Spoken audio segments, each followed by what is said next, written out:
dengan Tuhan secara pribadi. Kami bertemu Tuhan di ibadah ini, Tuhan.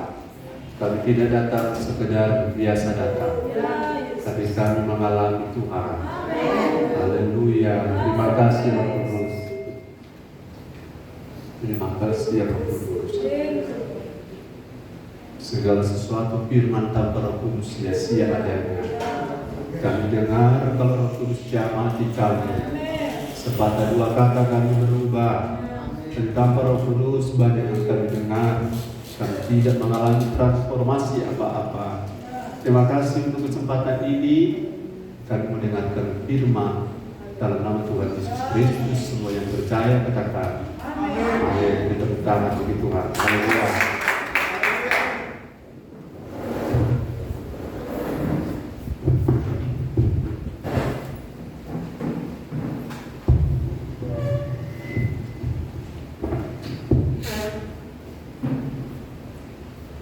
Apa kabar Bapak Ibu, Saudara?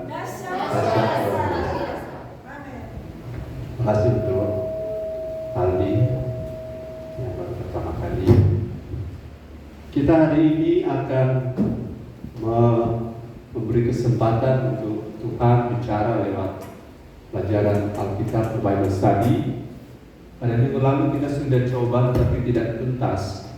Saya berpikir bahwa kita mesti lewati satu tahap di mana kita ada dua hal dalam hidup kita, yaitu tentang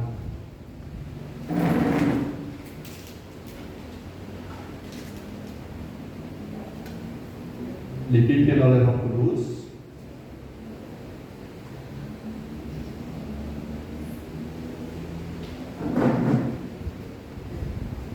tapi poin ini sangat penting.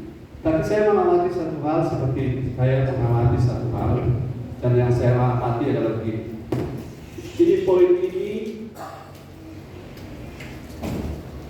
Ini poin ini agak mengalami kendala. Kalau ini poin yang penting ini mengalami kendala, kalau kita mengalami sesuatu atau miss di posisi ini.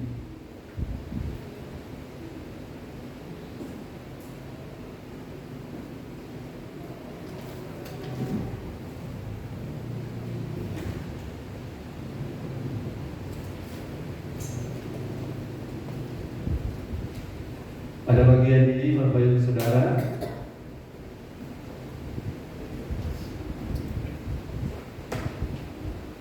seringkali kita bernyanyi, berdoa, dan kemudian kita berpikir, contoh tadi, ubahlah kami Bapa, ya, ubahlah kami Bapa.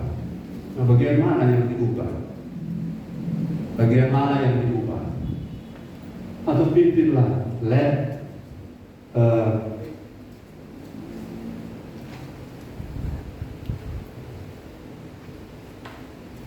by the Holy Spirit, lead by the Holy Spirit, hidup dipimpin oleh Roh Kudus. Itu hal yang sering sekali kita dengar, sering jadi topik khotbah. Bagaimana dipimpin, bagaimana.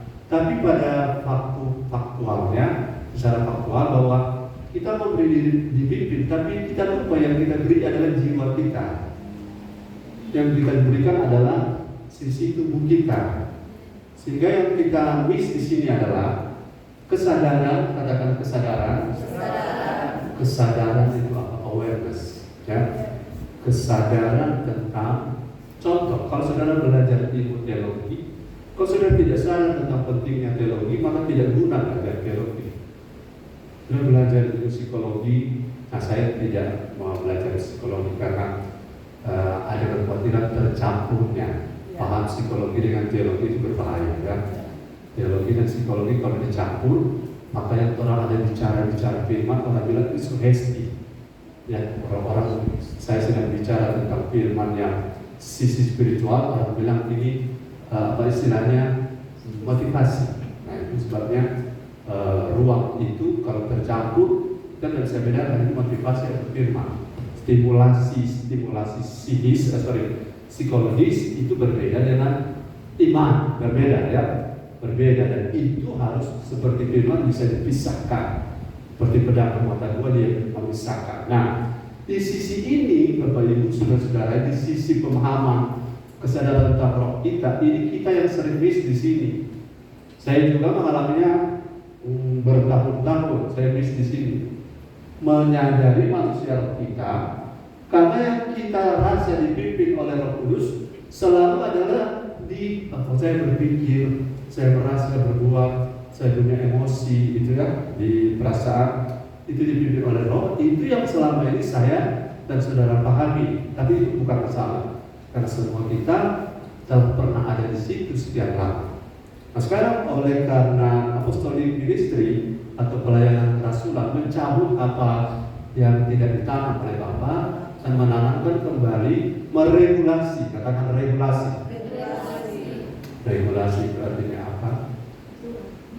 Regulation itu artinya mengatur kembali, ya, mengatur kembali, menata kembali, setting kembali apa yang harusnya terbangun. Nah, yang terbangun selama ini adalah sisi jiwa yang membuat orang itu, saya ingin saudara sadar, orang itu tidak nyadar atau tidak ngeh terhadap sisi rohnya, tidak ngeh terhadap sisi rohnya, sehingga pergerakan grafik hidupnya, termasuk juga kita hamba Tuhan, itu bukan grafik naik tapi berputar. Jadi kita menganggap bahwa kalau kita lemah itu wajar, padahal itu tidak wajar. Kita menganggap bahwa kalau kita error itu wajar, itu tidak wajar, ya, tidak wajar. Sama seperti begini. Saya tanya, apakah seekor ikan itu untuk hidup di dalam air dia mengalami kesulitan? Tidak. Seekor ikan hidup dalam air apakah mengalami kesulitan? Seekor air hidup dalam ikan apakah mengalami kesulitan? Nah, jadi maksudnya ikuti perkataan saya supaya saudara dengar, ya. Apakah seekor ikan harus bergumul di dalam air? Tidak. Apakah seekor ikan harus bergumul kalau dia ada di luar air? Ya. Demikian dengan hidup saudara. Roh saudara itu roh baru. Untuk merohani dia tidak perlu bergumul. Ulangi. Roh kita roh baru, amin. Roh kita roh dari Kristus, amin. Roh kita sudah lahir baru, ya. Jadi dia naturnya baru. Tahu natur? Begini, kalau natur apa? Natur dia alam. Natur artinya kodrat. Kodrat itu begini. Seekor udang tetap akan mundur kalau disuruh maju karena natur udang. Betul? Seekor ketang kalau disuruh maju dia tetap akan minggir karena naturnya. Tapi kalau natur udang dicabut dari udang, disuruh maju dia akan maju karena naturnya sudah berubah. Nah, roh kita, roh yang lama sudah tidak ada. Natur kita yang lama sudah tidak ada. Nah, yang membuat kita error, yang membuat kita keliru, yang membuat kita tergiring ke dalam kesalahan, bukan roh kita, tapi jiwa kita. Karena signature atau natur dosanya sudah dibayar oleh darah Yesus selesai. Amin. Nah, sekarang yang kita bergumul adalah jiwa kita. Nah, untuk supaya kita bisa bisa apa yang istilahnya bertahan, eksis, kita bisa tetap eksis, kita bisa tetap apa tadi? Itu kata itu yang saya cari. Survive itu artinya ada satu proses perjuangan, tapi kita tetap bertahan. Kalau eksis adalah kita menyatakan diri kita ada. Ya, kalau survive artinya kita struggle dan kita tetap ada. Itu survive. Nah, untuk kita bisa survive secara spiritual, kita tidak bisa dengan sisi jiwa kita. Karena jiwa kita itu adalah agen, atau jiwa kita adalah tempat dari namanya kedagingan. Kedagingan ada di jiwa kita.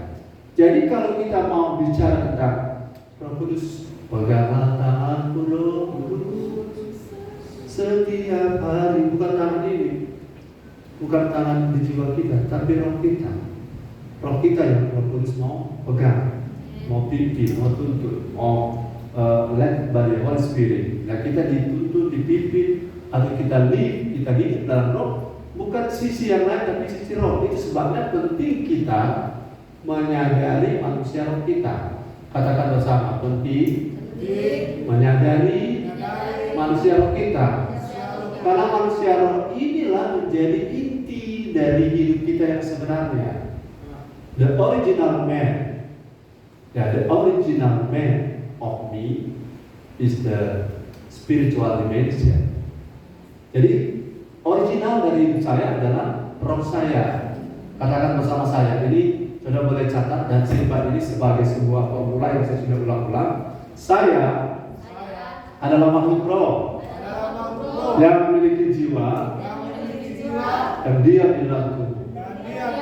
Lagi saya adalah makhluk roh yang memiliki jiwa dan dia dalam tubuh. Ya, oke, sampai situ yang saudara-saudara harus sadari, katakan sadari bahwa kita ini bukan tubuh yang memiliki jiwa, yang memiliki roh. Lagi kita bukan manusia tubuh yang memiliki jiwa dan memiliki roh, tapi kita makhluk roh.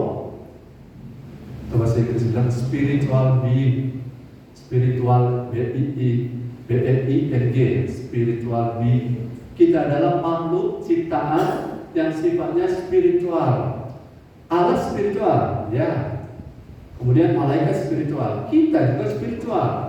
Bebek, kucing, no, tidak spiritual. Jadi kenapa kita sering miss? Karena kita sedang konsentrasi pada apa yang sebenarnya,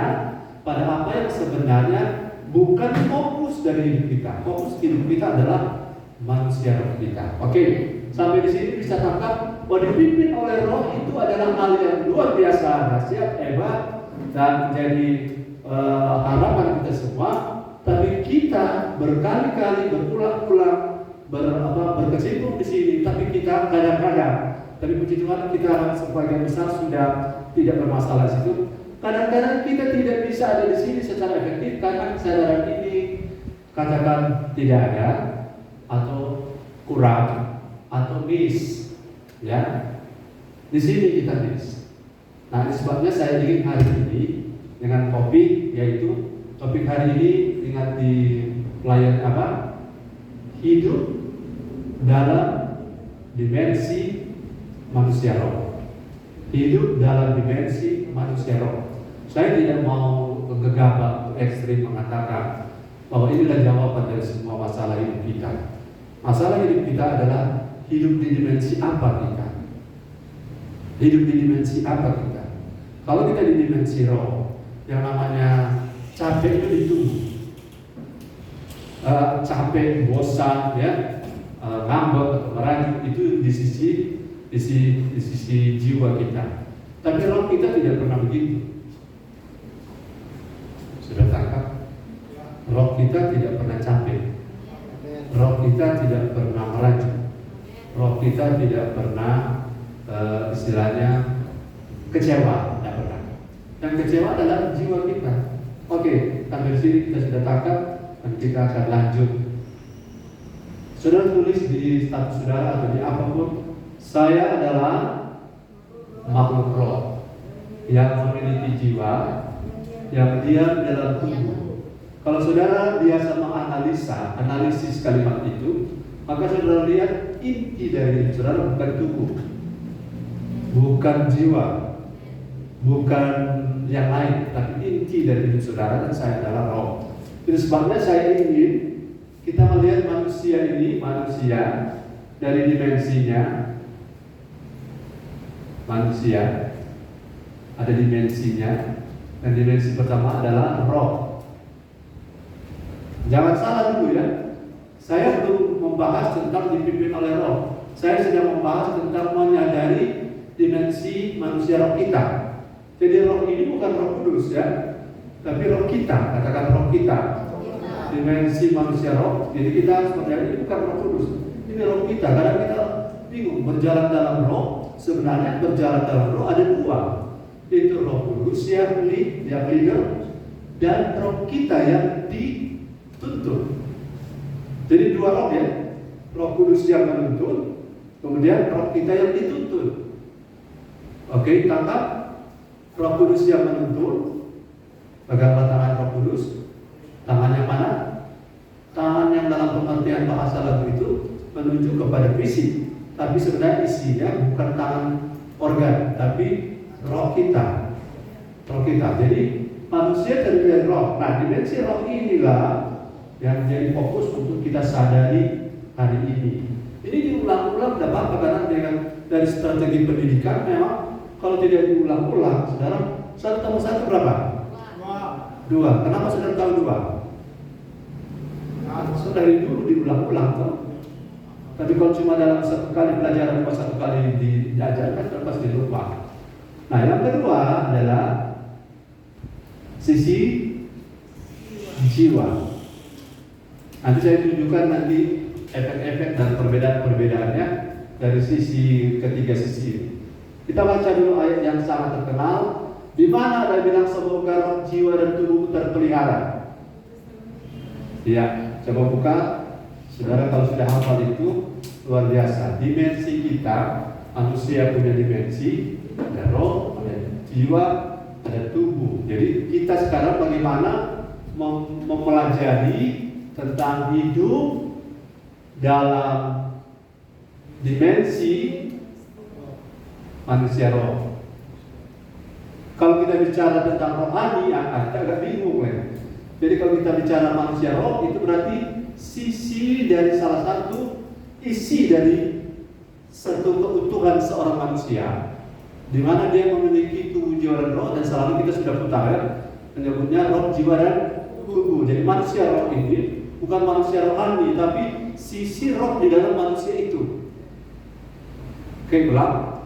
Manusia roh bukan manusia rohani, tapi sisi bagian dari seorang manusia. Ada bagian khusus yang namanya roh manusia itu, sebut manusia roh. Oke, baca tadi di mana? Silakan bantu tolong. Semoga Allah, 1 Tesalonika 5 ayat 23. Ya. Semoga Allah damai sejahtera menguduskan kamu seluruhnya, dan semoga roh, Ya, roh, lebih dulu roh, jiwa, dan jiwa, tubuhmu terpelihara sempurna ya, dengan tak bercacat ya. pada kedatangan Yesus Kristus Tuhan kita. Thank you. Jadi dimensi manusia yang Tuhan minta lewat Paulus pada jemaat Tesalonika itu terpelihara, dia urutannya. Yang terpelihara lebih dulu bukan tubuhmu, bukan jiwamu, tapi yang pertama dipelihara adalah rohmu. Karena kalau rohmu terpelihara, lihat Paulus, walaupun berkali-kali karam kapal, berkali-kali puasa terpaksa karena tidak makanan, didera, dicambuk sampai 40 kurang 1, kemudian difitnah, dinista, itu tidak mengalami masalah. Kita yang zaman modern ini kaya, banyak duit, jabatan tinggi, tapi nggak boleh kesontong saja ini. Tapi besar, orang pintar, orang sekolah, orang punya harta, punya semuanya. Tapi ketika ada masalah sepele, kita tak berdaya. Kenapa? Karena yang kita kembangkan sisi tubuh dan jiwa dan roh kita lemah. Itu sebabnya Paulus selalu berkata, walaupun manusia lahirnya kami semakin merosot, namun itu no problem kalau kami punya manusia batinia.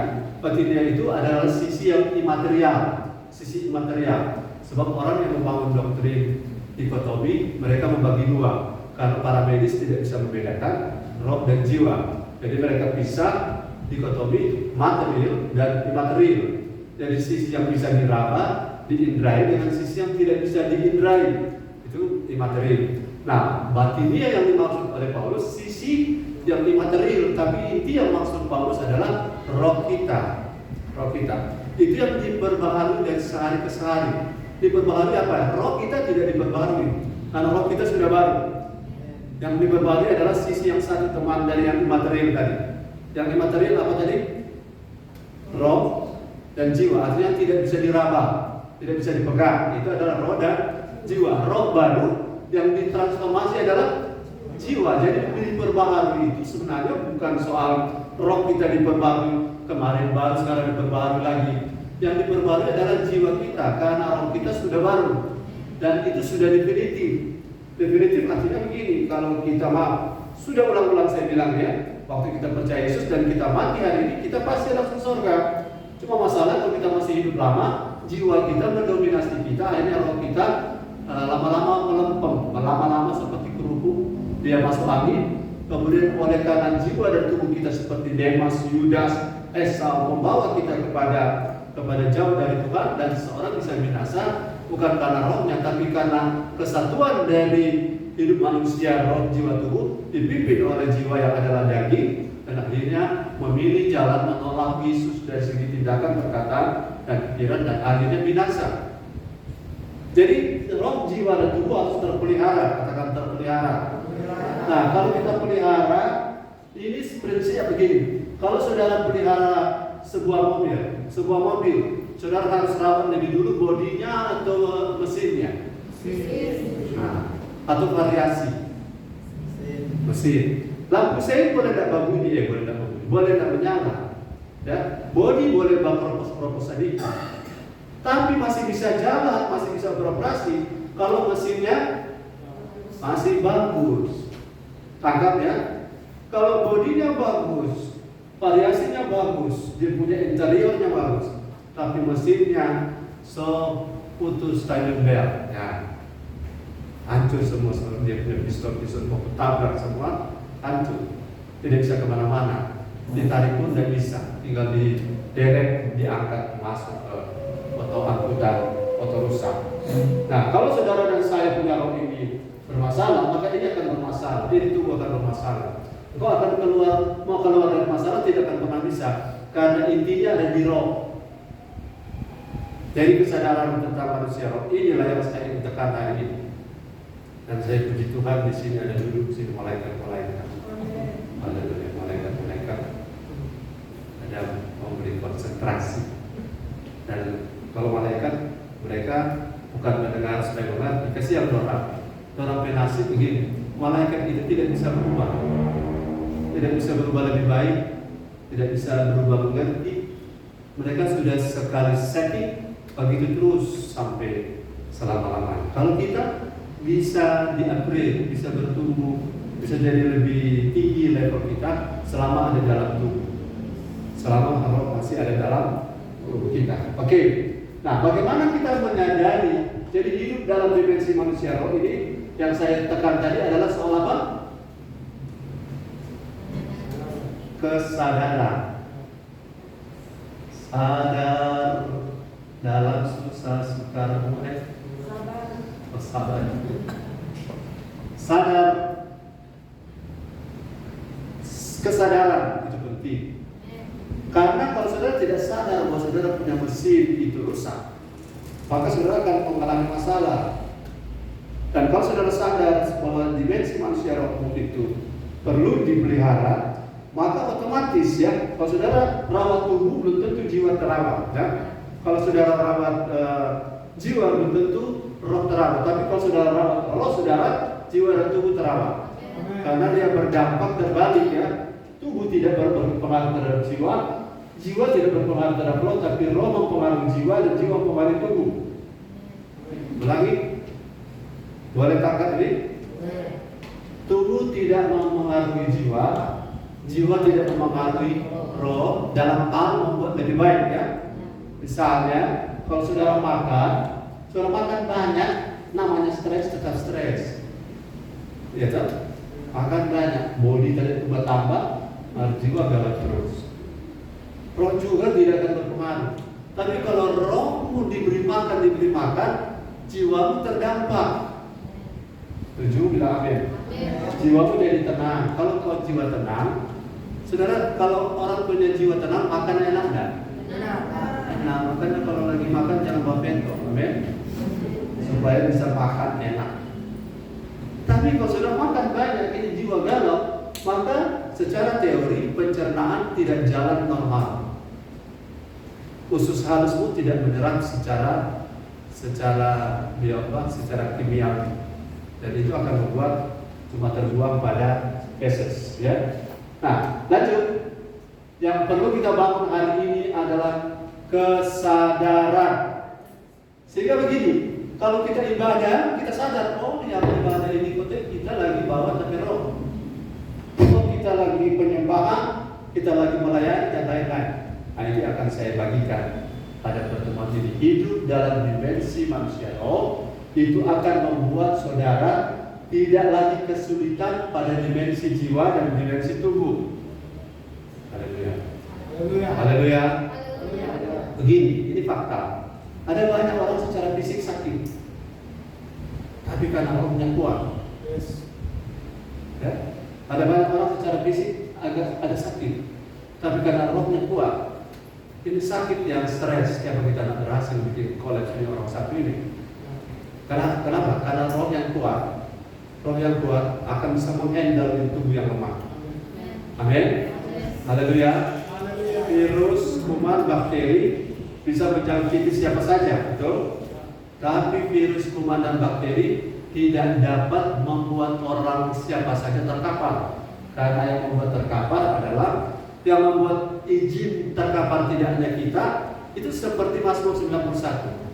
Orang yang duduk dalam lingkungan yang mahmuri akan mengalami kapring. Bahwa walau 1000 rebah, 10.000 rebah di kiri kanan, itu tidak akan menimpa. Itu fisik, ya kan? Bahwa singa dan ular telur kita akan injak. Kita bukan berarti tidak akan terinfeksi, tapi kalau roh kita kuat, infeksi itu akan bisa diredam. Menurut teori, orang yang stres, lukanya susah sembuh. Ya, luka radang, orang yang stres, lukanya susah sembuh. Tapi kalau orang yang jiwanya tenang, dia punya tubuh bisa sakit, tapi cepat pulih. Haleluya.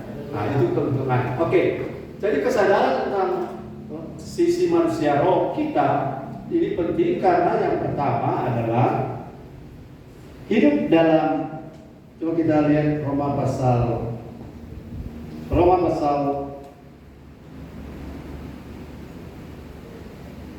8 ayat 1. Kalau baca Roma pasal 8 ayat 1. Roma 8 ayat 1 bilang apa? Kalau baca, Demikianlah sekarang tidak ada penghukuman bagi mereka yang ada di dalam Kristus Yesus.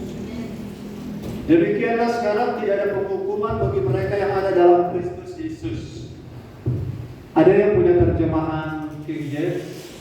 Kalau bantu terjemahan King James ada klausa atau ada kalimat yang tidak ada di bahasa Indonesia. Coba tolong. There is therefore now no condemnation to the which are in Jesus Christ, who walk not after the flesh, but after the Spirit. Ya, ada kalimat di bahasa Indonesia tidak ada itu, tapi di bahasa Inggris ada. Who walk not after the flesh, but walk after the Spirit. Ada itu kalimatnya? Ya, di bahasa Indonesia tidak ada ya. Yang tidak berjalan di dalam daging, tetapi berjalan di dalam roh. Nah, jadi kalau saudara punya dimensi hidup itu manusia roh, saudara sadari, dan saudara selain sadari aktifkan, katakan aktifkan. Waktu sama-sama katakan aktifkan. Waktu saudara punya manusia roh, saudara aktifkan, maka pada waktu itu saudara-saudara kita akan mudah, katakan mudah kalau kita punya hidup ini ada dalam dimensi manusia roh. Soalnya manusia roh kita ini bukan Roh Kudus, ya kita punya diri sendiri ya. Dimensi ini kita belum bicara Roh Kudus, karena Roh Kudus itu saya sudah dijelaskan di bagian awal, dipimpin oleh Roh Kudus itu adalah satu bagian, dan menyadari Roh Kudus adalah bagian yang lain yang harus kita pahami. Sebab ketika kita sudah getol dipimpin oleh Roh Kudus, kita bicara, kita ajarkan. Tapi ketika orang tidak sadar bagaimana yang Roh Kudus pimpin dari kita, maka kita akan salah kaprah atau miss. Kita akan menganggap yang dipimpin itu adalah jiwa kita. Padahal yang dipimpin bukan jiwa kita, tapi yang dipimpin mulai dari roh kita. Nah, kalau roh kita yang dipimpin, maka dia akan berdampak pada jiwa dan pada tubuh. Nah, Roma pasal 8 ayat 1. Orang yang dipimpin oleh Roh Kudus, tentu yang dipimpin adalah roh-roh itu. Saya ulang lagi ya. Dipimpin oleh Roh Kudus itu maksudnya Roh Kudus yang memimpin dan ada yang dipimpin, betul? Ulangi. Dipimpin oleh Roh Kudus, Galatia 5 ayat 17. Dipimpin oleh Roh. Tolong baca. Ya, 17. Firman Tuhan, sebab keinginan daging berlawanan dengan keinginan roh, dan keinginan roh berlawanan dengan keinginan daging, karena keduanya bertentangan. Ayat berapa itu? 17. Oh, 16 coba. Yang ke-16. Ya. Maksudku ialah hiduplah oleh roh, Ya. maka kamu tidak akan menuruti keinginan daging. Jadi kalau saudara apa istilahnya, saudara mau supaya saudara mengalami Roma 8 ayat 1, Roma 8 ayat 1, Roma 8 ayat 1 tadi ada kalimat tidak ada penghukuman lagi bagi orang yang dalam Kristus, yaitu orang yang berjalan bukan dalam daging tetapi berjalan dalam roh. Dan kemudian Galatia pasal 5 ayat 16, hiduplah oleh roh. Sekarang hiduplah oleh roh, tidak berjalan dengan daging tapi berjalan dalam roh. Itu yang dimaksud adalah roh kita yang dipimpin oleh Roh Kudus. Roh Kudus memimpin roh kita, hiduplah oleh roh. Roh Kudus yang memimpin roh kita untuk hidup menurut Dia. Lagi, hiduplah oleh roh, katakan hiduplah oleh roh. Jadi Roh Kudus yang memimpin roh kita untuk mengikuti Roh Kudus.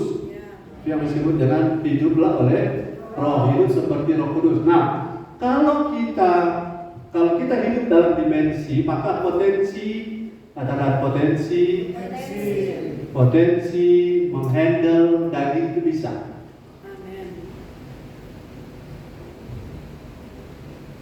Menghandle bahasa Inggrisnya, menghandle, kalau saya pakai istilah agak yang sudah saudara tahu, sin habit itu ada atau bisa. Karena begini, kita mau dipimpin oleh roh dan kita mau dipimpin oleh Roh Kudus, kita mau dipimpin oleh Roh Kudus. Sementara kita sendiri tidak hidup dalam dimensi manusia roh kita, maka tidak connect. Ulangi, Roh Kudus mau memimpin kita, tapi yang kita beri adalah yang menuntun hidupku menjadi sempurna. Yang dituntun hidup yang dimaksud itu bukan syukur. Syukur itu apa ya? Syukur itu jiwa atau psiko, bahasa psikologi. Yang dipimpin oleh roh itu adalah kita punya pneuma. Pneuma itu roh. Pneuma dan syukur beda. Syukur yang disebutnya dari situ ada muncul istilah psikologi. Yunaninya adalah syukur. Kalau ini dalam bahasa Inggris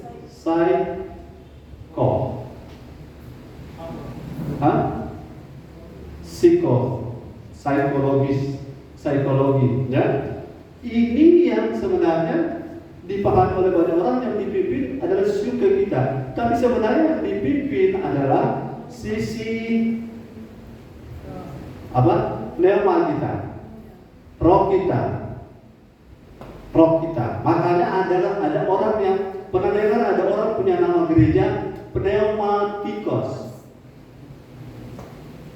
Bukan pneumatikos. Pneumatikos artinya orang-orang yang ngeroh atau dipimpin oleh Roh Kudus, bukan roh biasa. Dipimpin oleh Roh Kudus itu namanya pneumatikos atau orang-orang rohani. Orang-orang rohani kan orang dukun juga rohani kan, tapi rohani dimensi kegelapan. Tapi pneumatikos orang-orang rohani karena dipimpin oleh Roh Kudus. Nah, jadi orang-orang yang berjalan dipimpin oleh Roh Kudus, rohnya yang dipimpin, kemudian yang hidup oleh roh, dia punya roh manusia, dipimpin oleh Roh Kudus, maka ayat itu bilang orang tidak hidup dalam daging, artinya bisa menghandle cemburu, iri hati, dengki, semua daftarnya panjang. Kita bisa menghandle, kita bisa mengatasi. Kita bisa menangani. Saudara tidak bisa, seekor udang tidak bisa mengubah dirinya untuk tidak berjalan mundur. Tidak bisa. Satu, yang pertama, dia harus sin nature-nya dicabut atau nature udangnya dicabut. Dan kita sudah malam itu. Kemudian transformasi tentang memori jiwa dari udang, kebiasaan dia mundur-mundur harus ditransformasi. Dan mentransformasi dia oleh firman dan Roh Kudus. Nah, oleh firman dan Roh Kudus, di mana kita memberi diri led by the Holy Spirit, maka kita akan mudah menghandle yang namanya sin habit. Sin habit ada di mana? Di jiwa. Jiwa ini kan berisi apa tadi yang sudah kita ingat? Pikiran, kedua, perasaan, kehendak, memori, imajinasi. Ya, mantap. Makin lama makin luar biasa jemaat.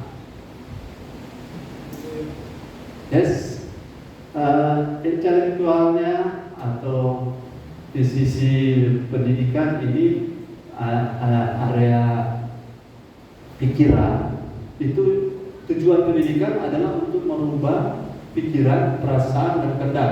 Yang mereka selalu bilang, maaf saya ini EPDK tapi lupa itu istilah. Istilah yang pertama adalah nanti sebentar kita cari. Pikiran, perasaan, kehendak, memori dan imajinasi. Nah di tubuh ada apa? Ada indera. Ada apa? Ada melihat, panca indera, melihat, mendengar, meraba, merasa, dan dari cium, membaui. Kalau mencium karena dekat tiga kis, melihat, mendengar, meraba, merasa. Nah kalau di roh ada tiga yang namanya intuisi, conscience, dan satu komunion. Ini untuk bersekutu dengan Roh Tuhan. Ini hati nurani, ini intuisi. Intuisi saya belum tahu arti, bukan di bahasa Indonesia. Coba lihat intuisi bahasa Indonesia apa? Itu indera dari roh kita. Jadi kalau orang dipimpin oleh roh, kalau katakan dipimpin oleh roh, area yang bekerja ini. Kemudian ini akan mempengaruhi pikiran, perasaan, kehendak, memori, imajinasi.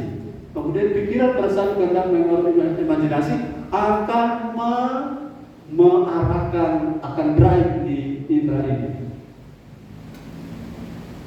Haleluya. Jadi kalau saudara susah konsentrasi, biar Roh Kudus dijamal Roh Kudus. Maka dalam konsentrasi yang Tuhan bisa beri, ya. Jadi yang di sini saya ingat di sini afektif dan psikomotor. Ini cara pendidikan. Ada satu ini saya sudah lupa. Deduktif itu temannya deduktif. Kognitif. Makasih. Tulis ulang supaya jangan lupa kan? Kognitif, afektif, dan psikomotor. Ini bukan motor Honda. Kognitif, pikiran, afektif, sikap, perasaan. Di situ ada attitude. Kemudian psikomotor, keterampilan, kecakapan. Itu ada di dalam jiwa kita. Nah ini kalau Roh Kudus yang lebih dulu, Roh kita yang lebih dulu diberi untuk dituntut oleh Roh Kudus, maka untuk menghandle yang namanya sin habit itu mudah. Ada potensi bisa. Katakan bisa. Aduh kita tak mampu. Iya kamu tanpa Roh Kudus tak akan mampu. Karena yang menuntun hidup adalah Roh Kudus.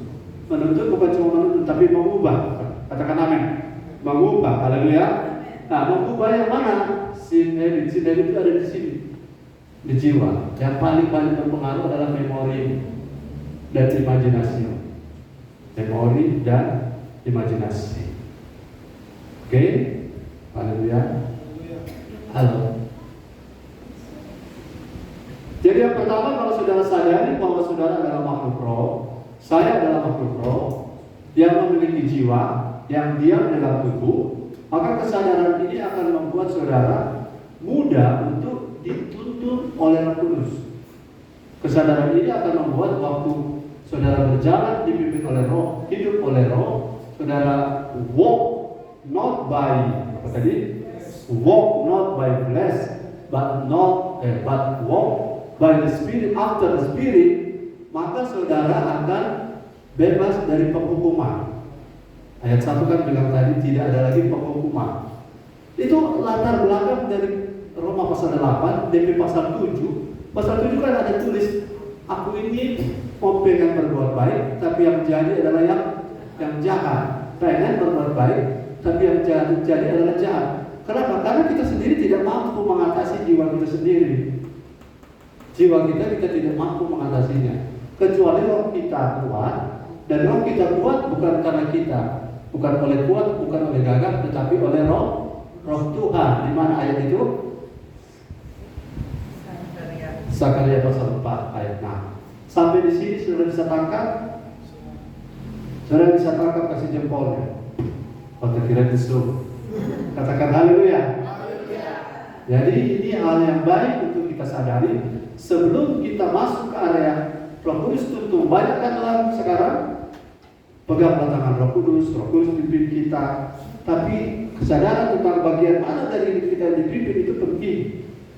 Bagian mana dari hidup saya yang dituntun. Yang kedua,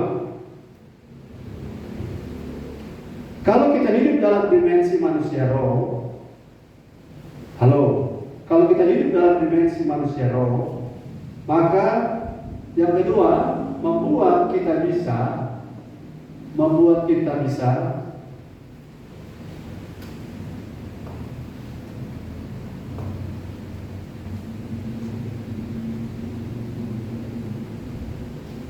terhubung dengan Bapa di sorga. Katakan terhubung.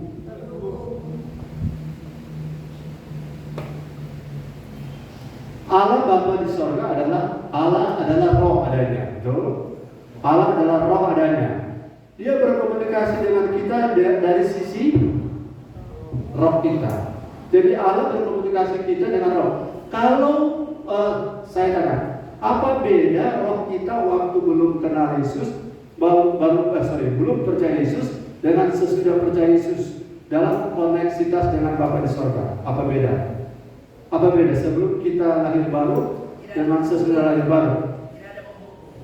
Yes, mantap. Tidak terkoneksi, tidak bisa terhubung, dan Bapa tidak mau berhubungan, tidak mau terkoneksi, tidak mau mengkoneksikan diri dengan roh kita. Karena Kejadian pasal 6 ayat 1, Kejadian 6 ayat 3, Kejadian 6 ayat 3.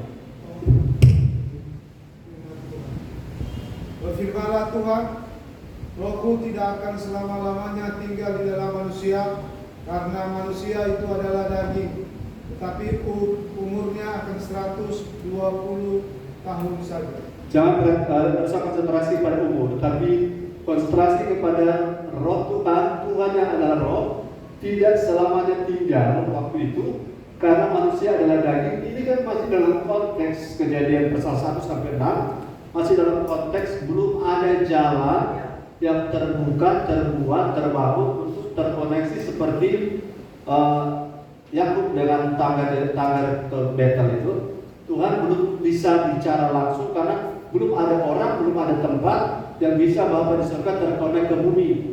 Belum ada. Nah, karena waktu Taman Eden itu Adam dan Hawa dikeluarkan, itu sudah ada kerub, tahu kerub? Malaikat dengan apa? Pedang sambil berjaga-jaga di pintu, sehingga tidak ada lagi koneksi antara manusia dan Tuhan. Nah, kita terhubung dengan Bapa atau berhubungan dengan Bapa di surga. Masih ingat ada yang mengatakan bahwa Allah adalah roh, maka kita harus menyembah Dia dalam roh dan kebenaran. Di mana ayatnya? Yohanes berapa? 4 ayat 23 ke 4. Coba lihat ayat ini. Kita punya jiwa tidak bisa terkonek dengan Tuhan. Sebabnya kita perlu sadar sisi roh kita. Coba Yohanes 3, Yohanes 4 ayat 23 ke 4. Bacakan. Firman Tuhan, tapi saatnya akan datang dan sudah tiba sekarang bahwa penyembah-penyembah benar akan menyembah Bapa dalam roh dan kebenaran, sebab Bapa menghendaki penyembah-penyembah demikian. Ayat 24. Allah itu roh dan barang siapa menyembah Dia harus menyembahnya dalam roh dan kebenaran. Sertakan ayat 24. Allah itu roh. Jadi kalau kita berkomunikasi dengan Dia harus dalam roh. Dalam roh itu sudah mengartikan selama ini dalam roh kudus. Ya. Ya. Dan di situ ada dua, roh kita dan bersama roh kudus. Terkoneksi kita dengan Bapa di sorga. Jadi Allah adalah roh, sehingga kalau kita sadar manusia sisi hidup kita dimensinya ada roh, jiwa dan tubuh, maka waktu kita mau terhubung dengan Bapa di sorga, itu possibility-nya ada, kemungkinannya ada dan bisa. Katakan bisa. Jadi kalau kita tadi saya sudah tanyakan, sebelum seseorang lahir baru, dia mencari Tuhan tidak bisa. Dia tidak bisa terkonek.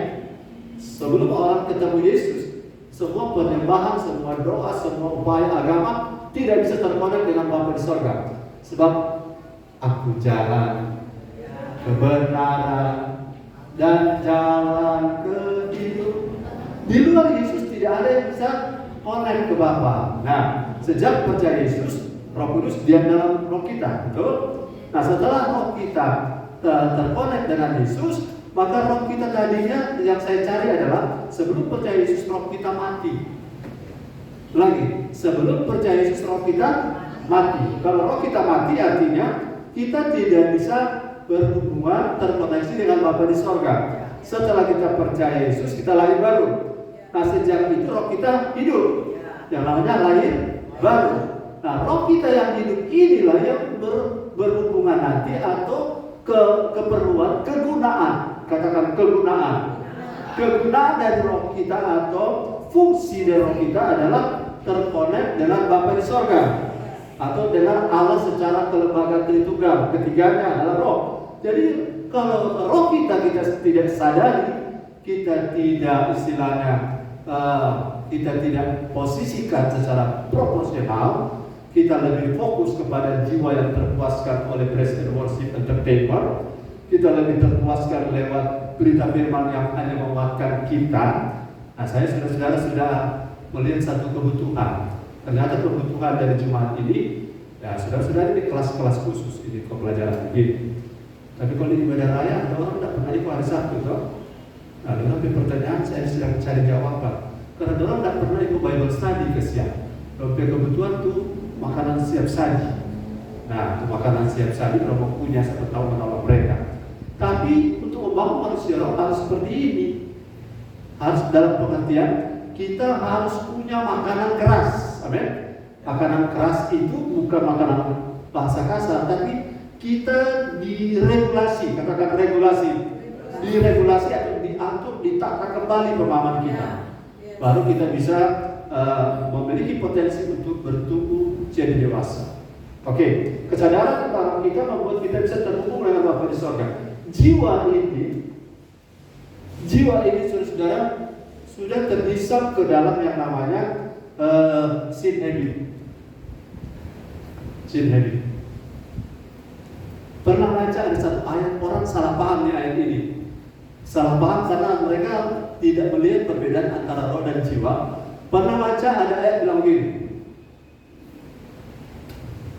yang berasal dari Allah tidak berbuat dosa lagi. Pernah baca?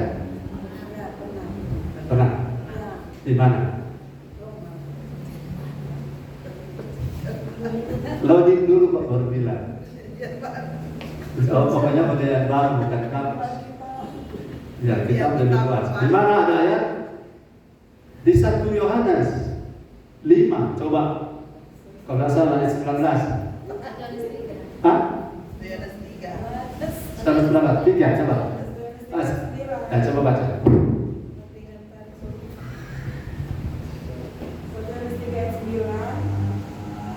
Setiap orang yang lahir dari Allah tidak berbuat dosa lagi. Ya. Sebab benih ilahi tetap ada di dalam dia.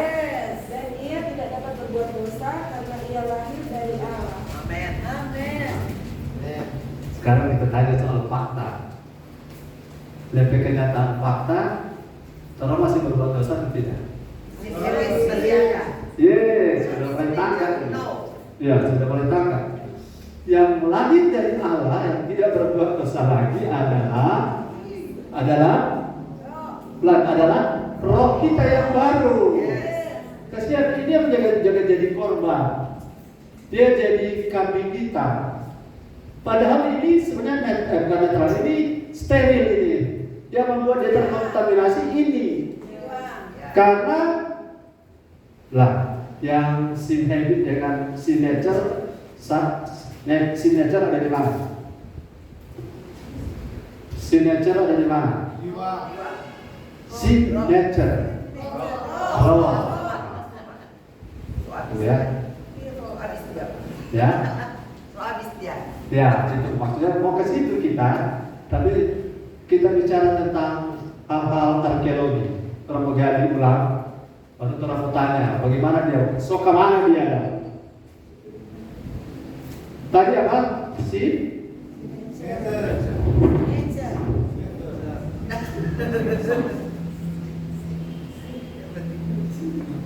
Nature.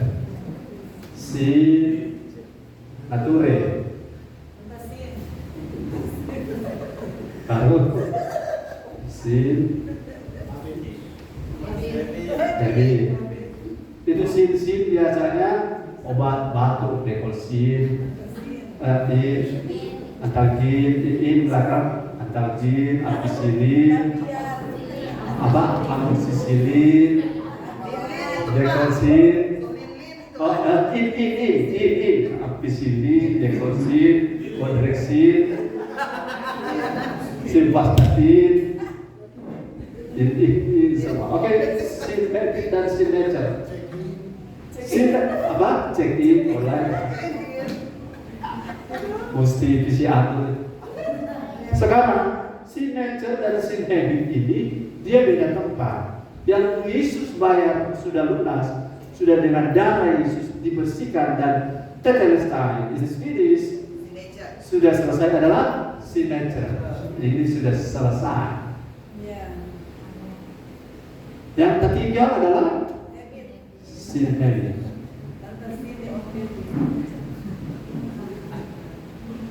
Jadi kita berkumpul sekarang bukan dengan sin nature. Kalau saudara masih tetap percaya Yesus sampai mati, saudara tetap percaya Yesus, jangan sampai murtad. Dan saya ajarkan tentang murtad. Sampai sejauh mana seseorang dapat disebut murtad. Sebut murtad itu nanti ya, sesi berikut. Jadi kalau saudara dalam posisi rohmu baru, jiwamu sementara press on to maturity, katakan sementara.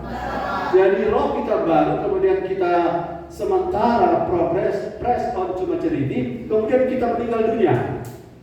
Masuk surga. Ini dihitung sementara proses. Kalau paroti dalam oven. Ya. Nah, kapan ini? Kalau ini bisa tuntas waktu kita hidup, saya tuntas dalam pengertian levelnya terus naik, maka kita akan menjadi seperti Kristus. Seperti Kristus dalam jadi seseorang, jadi pribadi pemenang. Jadi seperti Kristus artinya next level, next devil. Next level, last devil. Next level, no devil. Lantai 80-nya tidak ada di hotel. Saudara supaya tak pakai nyamuk, naik ke leher. Amin. Ular kalau berperang sama eagle itu dia bangun tinggi naik sampai di udara, ular sesak nafas. Betul? Karena dia tidak bisa kuat di tekanan atmosfer di atas satu atau yang minus di bawah. Jadi kalau kita naik high level maka yang namanya next level, ulangi. Coba tolong tulis itu ya. Next level, next devil. Next level, last devil. Next level, no devil. Haleluya. Haleluya. Bisa bersama Roh Kudus. Amin. Haleluya. Jadi kalau sin habit ini ada di dalam kita, jangan saudara takut karena kita sedang mengalami transformasi. Transformasi bukan terhadap sin nature tetapi terhadap sin habit. Transformasi. Ubahlah kami Bapa, ubah kemana? Kalau ke jiwa. Bentuklah kami Bapa, bentuknya mana? Jiwa. Rohmu sudah, karena rohmu baru. Cuma dia disimpan di peti, atau tidak disadari dia ada. Kamu punya deposito tapi tidak tahu, makanya tidak digunakan. Sekarang Roh Kudus bekerja di mana? Rohmu. Kalau Roh Kudus bekerja di rohmu pakai firman dan Roh Kudus punya peran sendiri. Saudara, saya tanya, yang membuat orang mengerti firman apa? Bukan roh, apa?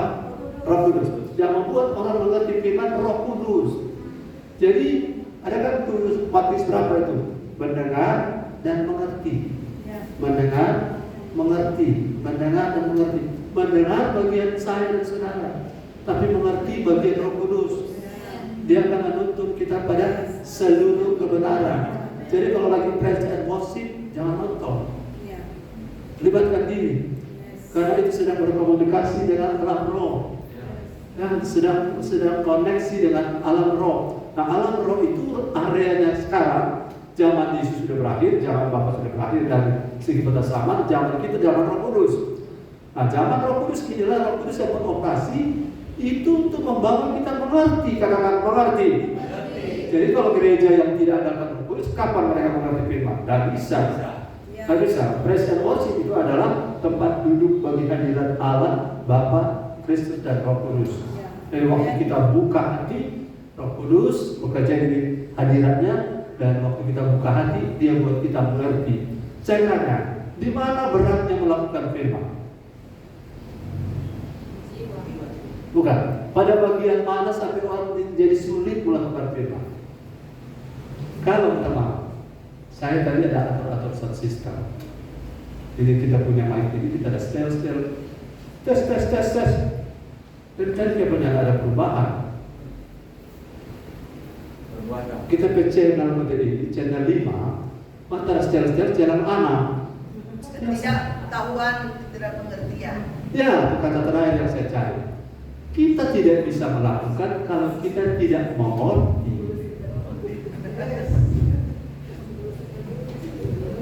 Kalau Anda bisa melakukan sesuatu, kalau ada satu gembala DP Otobogo, mau ada pengerja korek-korek. Dan tadi dapat tak jadi-jadi.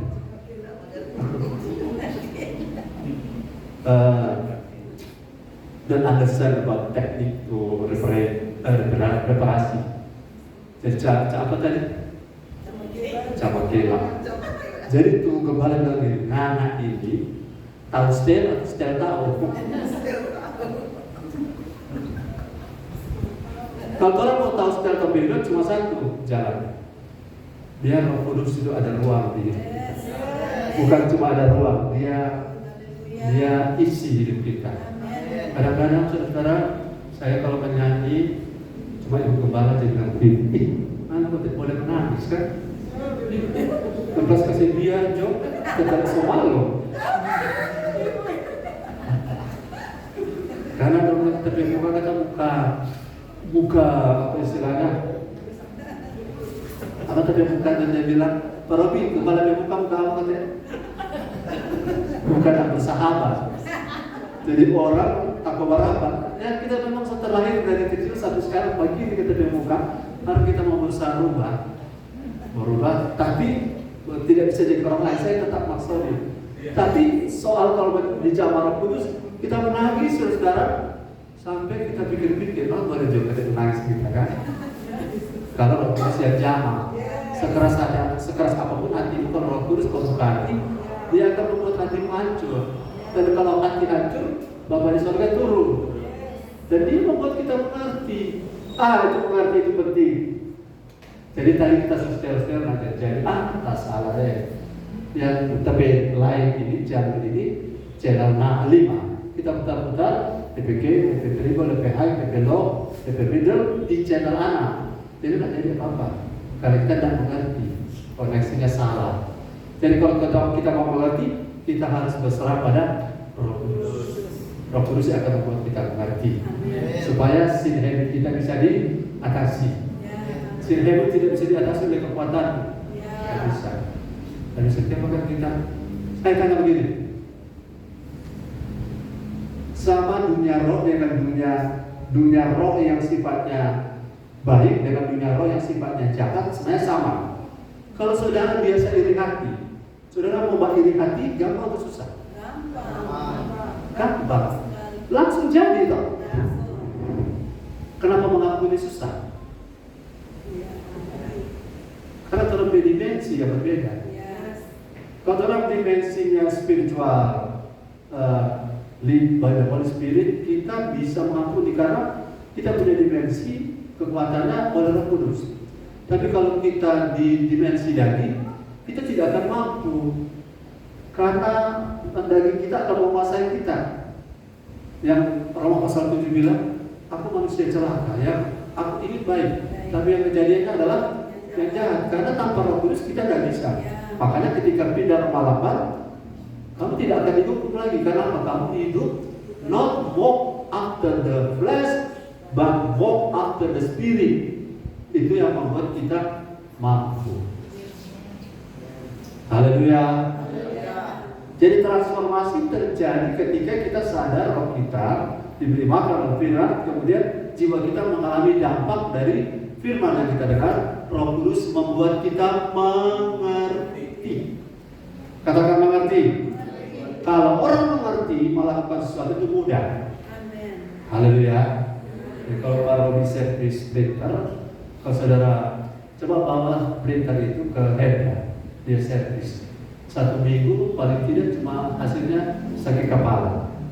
Tapi kalau Pak Robi dia cuma korek sedikit. Kadang-kadang ternyata mana udah korek kan sudah, karena dia mengerti. Roh Kudus membuat saudara mengerti. Sehingga yang bagi orang tas suar-suar minum mau atasi masalah, bagi saudara begitu mudah cuma jadi.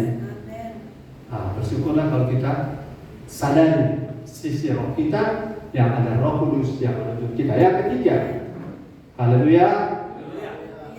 Katakan haleluya. Nah, ketika kita sadari dimensi manusia roh kita mau hidup di dalam dimensi itu, kita sadari dulu bahwa kita manusia roh, betul? Nah, setelah kita sadari kita manusia roh, maka potensi untuk kita tidak dibagi oleh sin habit itu ada. Kedua, kemudian kita bisa terhubung dengan Bapa di surga. Roh Kudus kita bisa membuat kita bisa connect, kita bisa menyembah. Dan yang ketiga adalah nomor 3. Hidup dalam dimensi manusia roh membuat kita bisa haleluya.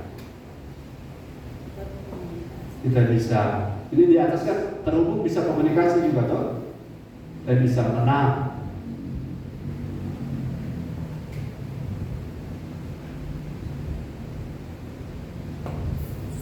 Saya tanya, apa gunanya iblis belum dirantai? Dia meneror lagi. Apa gunanya iblis belum dirantai? Supaya dia bisa berteror. Dan dalam hubungan dengan kita, begitu lebih bahasa. Jadi kalau iblis tidak ada, aman sama orang. Betul? Nah, apa gunanya iblis? Dia masih ada. Untuk menguji bisa. Lawan kita. Supaya kita bisa menang. Kalau nggak ada lawan, bagaimana menang? Sebagai lawan. Ya, betul. 2 ini yang terakhir. Sebenarnya kita itu mau jadi seperti Kristus. Kalau tidak ada lawan sparring, kita tidak bisa tidak bisa tahu saya ini jadi seperti Kristus atau tidak. Lawan sparringnya sudah tidak ada. Begini ceritanya. Waktu Yesus menang di kayu salib, yang dikalahkan di kayu salib adalah sangat maut. Katakan sangat maut. Sangat maut. Artinya kalau seperti singa dia tarik yang dia cabut, saya patah. Kalau seperti ofu dia pancucu, Tuhan Yesus cabut. Mar dia ofu masih ada. Dia singa masih ada, masih boleh bertelan, masih boleh, walaupun yang pakai tarik masih boleh bertelan, pakai gusi. Jadi iblis masih ada, itu adalah sparring partnernya kita dalam peperangan rohani. Haleluya. Sebab kalau dia sudah tidak ada, orang ini jadi rohani otomatis. Dia jadi rohani otomatis. Tapi tidak melalui proses yang namanya, kalau orang tahu orang putih, bagaimana orang tahu putih kalau hitam dan ada? Betul? Orang ini taat atau enggak? Ini dapat ukur. Iblis sana juga dengan firman ada iman. Orang dan dia bedanya di mana? Kalau cuma beriman, iblis juga percaya, bukan? Tapi kita dengan iblis bedanya apa? Kita melakukan, dia tidak. Jadi contoh negatifnya ada, contoh positifnya ada. Dan Tuhan bilang pilih ikut jadi seperti aku, jangan seperti iblis. Kalau hanya ikut seperti Yesus, iblis sudah tidak ada.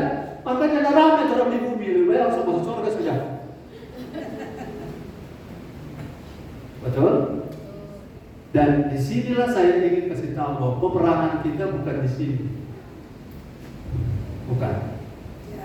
Peperangan kita bukan di dimensi jiwa dan dimensi tubuh, tapi peperangan roh kita. Peperangan kita sedang dimensi roh kita.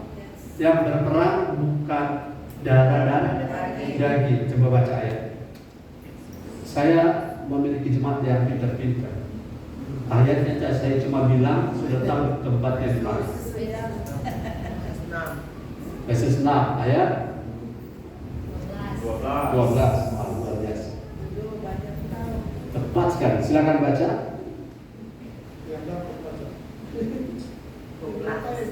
Karena perjuangan kita bukanlah melawan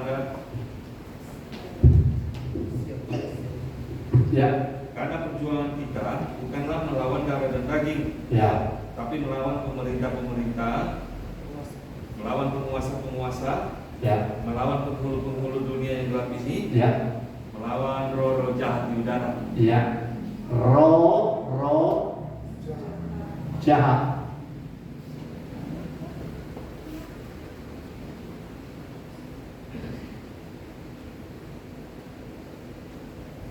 Nah, cara kerja dari roh jahat itu untuk melemahkan kita bagaimana? Ada yang tahu?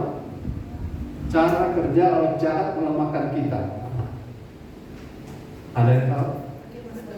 Di ayat 8. Hah? 1 Petrus 5 ayat 8. Mencari orang yang dapat ditelannya. Nah, orang yang dapat ditelannya adalah satu, orang yang takut. Dua, orang yang hidup di masa lalu. Orang yang hidup di masa lalu. Begini ceritanya. Ya, Roh Kudus, iblis pekerjaannya selalu mengingatkan kita tentang masa lalu kita. Roh Kudus selalu mengingatkan kita tentang masa depan kita bersama Yesus. Itu bedanya. Jadi iblis mengintimidasi seseorang berdasarkan masa lalu. Masa lalu kita ada di mana? Di kalau di pikiran, perasaan, kehendak, memori, imajinasi. Ada di mana? Memori. Memori ini kapan dia bersih? Kapan dia hilang? Transformasi. Tunggu. File memori kita kapan hilang? Keluar. Hah? Delete.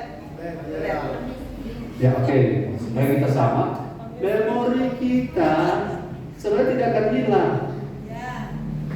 Memori. Itu sebabnya orang kaya dan Lazarus dia masih ingat tuh dari saudara-saudara. Memori masih ada. Masih ingat. Tapi memori tadi apa? Sudah ditransformasi. Oke, saya pernah salah, saya pernah gagal. Tapi kegagalan saya tidak membuat saya menyerah. Amin. Kegagalan saya tidak membuat saya salahkan Tuhan. Amin. Kegagalan saya di masa lalu bukan alasan untuk saya gagal lagi, begitu. Amin. Jadi iblis akan menipu banyak orang dengan cara melihat masa lalu. Bagaimana cara? Pak Gembala begini. Kalau iblis mengingatkan kita tentang masa lalu, lawan dia dengan cara bagaimana? Ingatkan dia tentang masa depan dia. Lagi, iblis mengalahkan kita dengan mengingatkan masa lalu kita. Tapi sekarang lawan dia dengan cara ingatkan iblis tentang masa depan dia. Tuh, iblis. Ulang. Halo, kalau iblis menyerang kita tentang masa lalu kita, ingatkan dia tentang masa depan iblis. Ya, lantaran cuma bilang begini, iblis ada kok kurang pakai injury time, mau cari-cari kesempatan, padahal mana setahu baru penasib keok, betul? Dan dia mencari teman orang-orang supaya sama-sama keok. Tapi dia tidak akan berhasil karena kita dipimpin oleh Roh Kudus. Karena roh kita sadar, oh ternyata ini kegunaan manusia roh. Saya sadari bahwa Roh Kudus itu menuntun saya waktu saya berperang. Saudara, saya kasih ingat satu hal. Saya ingat apa ini? Saya kasih ingat satu hal. Saya sudah ulang-ulang ini, semoga saudara sudah simpan. Orang mati karena COVID kalau masih percaya Yesus masuk mana? Surga. Orang mati karena COVID menuju, tapi kalau tetap percaya Yesus dia masuk surga. Orang mati karena kena rudal di Ukraina, tapi kalau dia tetap percaya Yesus dia masuk surga. Tapi orang mati karena penyesatan ajaran dia masuk neraka. Jadi yang paling berat tepuk tangan bagi Tuhan. Jadi yang paling berat untuk membuat kita apostasia itu artinya tidak lagi di titik yang Tuhan mau, adalah penyesatan. Nah, sekarang banyak orang terbebani di situ. No, orang lebih suka mendengarkan firman yang instan, yang menolong kita hari ini. Padahal yang menolong kita ke masa depan ajaran sound doctrine, ajaran yang akurat. Ajaran akurat artinya ajaran yang tetap membuat kita tertuju kepada Yesus Kristus. Ajaran yang pro Kristus, bukan anti Kristus. Jelas ya? Bahwa yang membuat kita bisa binasa satu, apa? Ajaran. Yang lain boleh pope, yang lain boleh mungkin sakit, yang lain boleh mungkin ada peperangan, ada masalah, ada teroris. Tapi kalau saudara kena di ajaran sesat, orang kalau kena ajaran sesat, dia mau dia martir, dorong sini kembali. Kenapa? Kalau bukan karena kasih karunia dan Roh Kudus, dorong tidak bisa balik. Karena apa yang orang sudah yakini, apalagi orang se-ekstrim, saya ingat Eca, kita CG3. Dia mau bikin bagaimana deh, biar jauh, dia tetap CG3, kecuali pemekaran.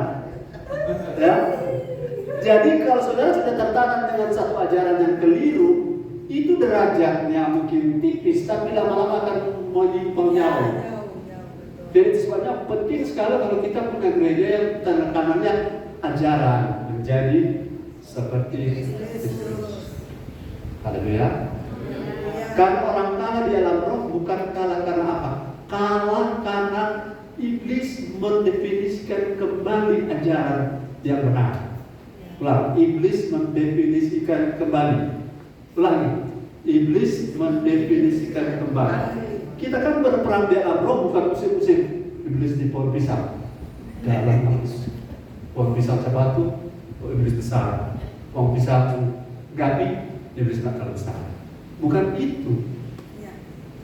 Lawan kita roh jahat itu lebih banyak bergerak di area ajaran, bukan di area penampilan seperti mabau, genderuwo. Itu sedangkan anak-anak kecil sekarang tahu dalam nama Yesus mereka pergi. Tapi kalau mereka datang dengan bentuk samaran ajaran, serigala berbulu kerbau, ya, serigala berbulu. Terima kasih Mas Ingat. Serigala berbulu domba. Saudara tidak akan mudah mendeteksi kalau rohmu lemah. Kalau rohmu apa tadi hari Minggu istilah rohmu cemen. Kalau rohmu cemen, kau bisa bedakan. Apalagi dia kasih 1 juta. Setiap kali ibadah 1 juta. Ada satu gereja, setiap kali datang ibadah dapat uang jalan. Puji Tuhan. Haleluya. Sudah mau seperti itu? Mau. Haleluya. Sudah dapat doa kasih. Dapat pengajaran Ya. baik, aku dapat doa Pak. Baru. Ya. Jadi orang datang karena pergi jalan, begitu. Nah sekarang gerejanya tutup karena pergi jalan soalnya. Jadi apa yang bukan Kristus itu akan roboh. Amin. Apa yang bukan mengarah kepada Kristus itu akan kolaps.